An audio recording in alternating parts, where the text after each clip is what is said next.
What would you do if I told you you could increase your dog's lifespan by up to 30%? Would you do it?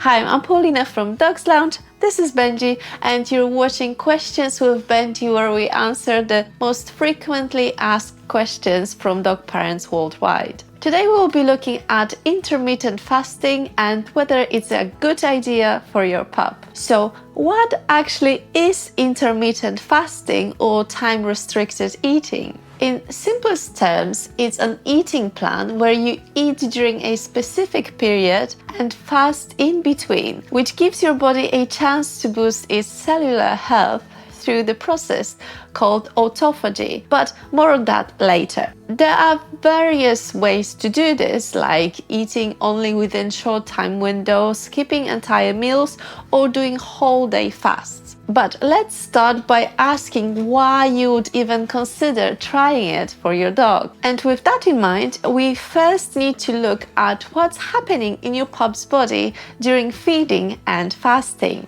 When your dog eats, its pancreas releases insulin, a hormone that helps the body use glucose received from food as an energy source. To better visualize it, imagine insulin being a key that opens the doors to all of the cells in the body, letting the glucose in. Now, glucagon, on the other hand, is another hormone also produced by pancreas, but during fasting. It counterbalances insulin by increasing blood sugar levels and preventing it from dropping too low. I know it might be confusing and even Benji is confused now, but try to imagine a seesaw with both insulin and glucagon on the opposite ends. If one goes up, the other one goes down, but they both play a role in maintaining blood sugar levels. So, why is this important? Mainly because during the period when glucagon levels rise, multiple biological events happen with already mentioned autophagy, which is a cellular cleaning mechanism that removes all the old or damaged cells and makes space for new and healthy ones. So the longer the period in which that can take place, the better it is for the body. And this is where the fasting can help. Now, the idea of not feeding your dog for a day or two might not sit well with you, but that doesn't mean you have to discard it altogether. Instead, you can start with what's called time-restricted feeding, which basically means you feed your dog the same amount of food you would normally do, but within an 8 to 10 hour window, ideally 8. So let's say you start with breakfast at 8 a.m. You can feed treats and dinner until 4 or 6 p.m. depending on which option you choose. And then nothing until 8 a.m. the next day. Sounds doable, right? So let's talk about benefits.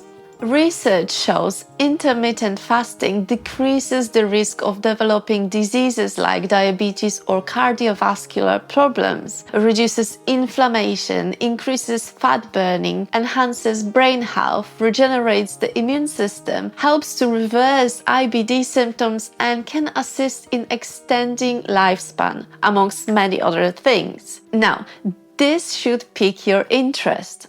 Mark Madsen, a neuroscience professor at Johns Hopkins University School of Medicine, studied the effects of alternative day fasting on animals and stated that, quote, if you repeat that when animals are young, they live 30% longer. So let's say your average dog lives 10 years. With implementing intermittent fasting, they could still be with us for 3 more years. How great would that be? If you're already feeding your dog fresh and wholesome food, making sure they have plenty of physical and mental activities throughout the day, and reducing stress and exposure to chemicals, time-restricted feeding can be another tool in your toolbox to ensure your pup's longevity and happiness. Thanks for watching, and don't forget to subscribe.